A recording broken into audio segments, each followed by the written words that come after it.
Hanging herbs by the fireplace helps dry them out quicker. Miss Imelda taught me that when I was little. He's still pretty little. I mean, I don't know how old you are, but... pretty little. Hey! Good afternoon, sweetheart, or is it evening already? When you get to be my age, time just slips through your fingers. I hope I never get as old and crotchety and dried up as you. You're not that old. Puppycock, I'm a little too polite for your own good, you are. I've lived a very long, very full life. Thank you very much. If I bought the farm this very night, stars forgive the thought, I'd not have much to complain about on the path to paradise. If I bought the farm is an expression for death. It's so delightful. Now then, sweetheart. Anything I can do for you? These biscuits won't get to baking themselves. Hoo-hoo-hoo. Oh. Offer her the dragonberry, keep the dragonberry. Interesting. She's an apothecary. I guess... I have a hole in my sweater. Besides the point. Offer her the dragonberry. Keep the dragon... I gotta go visit that horrible tailor man. He's gotta fix my sweater. Sure. Take it. How delightful! Did you find this in the forest? Rare to find one so perfectly ripe and so juicy. What a dear, always bringing me the berries you find on your little adventures. I'd like to return the favor this time, if I might. Here! I knew being generous would come back to pay off. Can't take all the credit for the pies you and your little friends love so much. I'm simply following an old family recipe. Kept it a secret, but as Joseph and I never had any children of our own, well, I need to pass it down to someone, won't I? That unfertile fuck. Imelda's traditional dragonberry pie. Cute. Fairy flour, butter, apple cider vinegar, pyre salt, dragonberries, sugar, pyre salt, ground cinnamon, nutmeg. It sounds delightful. Oh yum, I can bake my own dragonberry pies with this? Ah! Well, it's not as simple as you make it sound. Recipe isn't a magic spell, you know. You've got to work at it, perfect your practice over time. But keep at it, sweetheart, and I dare say your desserts will be the mouth-watering sort before you know it. All the men will flock to your kitchen. Be sure to treasure that recipe. It's been in my family for generations, always a festival favorite. And if you don't, I will come kill you with cyanide, the spice of the day. Okay! The bedroom door is locked, and it would be super awkward to try and barge my way in there with her right around the corner. No, I wasn't trying to get it. Okay. Alright, I have done what I set out to do. Not that I knew I was setting out to do it. Hi! Oh, Lyric, what a pleasant surprise. I was just on my way to ask my darling wife for a stroll. That's nice. So many pretty sights this evening. Firelights dancing in the tall grass and whatever. Ahem, perhaps you'd care to join us. I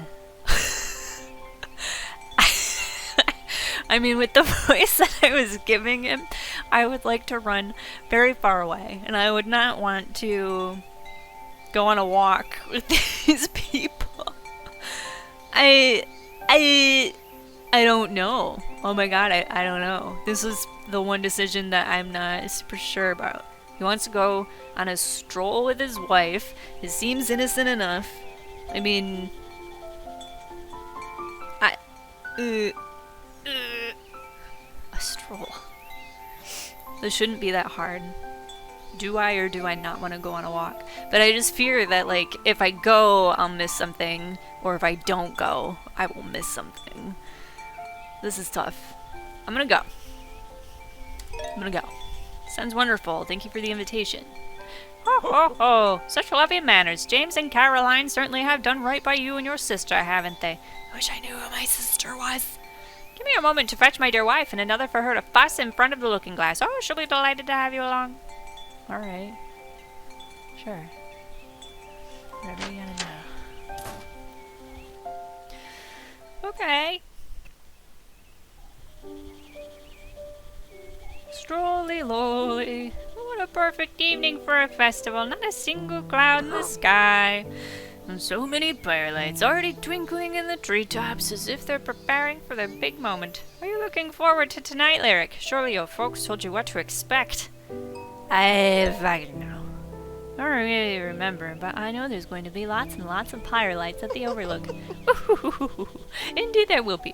It's a mystical gathering that only happens once every 7 years, on the night of the summer solstice. Joseph and I have watched each and every one over the last 50 years, and it never fails to take our breath away.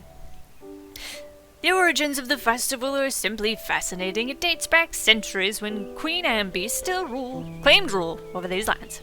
You must have come across the Queen in your studies. The most vile and wretched tyrant our realm has ever seen. Apparently we don't like her, and I don't think I was speaking in that kind of tone.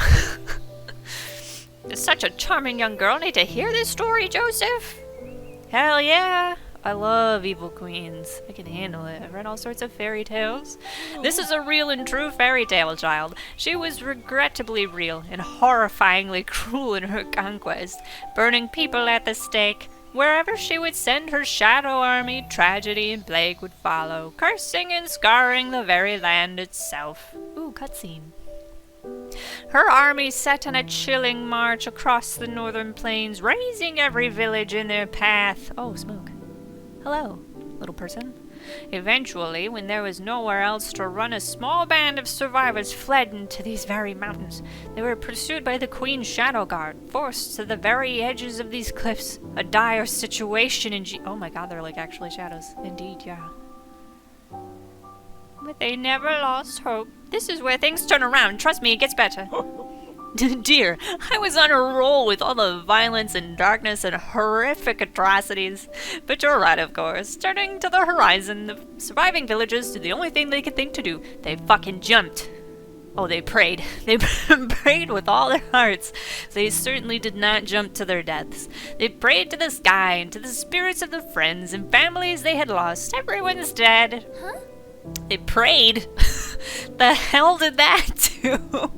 Well, at that moment, it seemed their fates were sealed. They were going to have to do the Macarena, and it would have been horrifying. A dazzling sea of pyre lights burst forth from the hills and valleys. All of the shadow guards vanished in a single moment. It is said that each pyre light shone the spirit of someone who'd fallen at the Queen's hands, thousands and thousands of them. They'd gathered in a blaze of light and magic to force Queen Ambi from the mountains and offer sanctuary to those who lived on.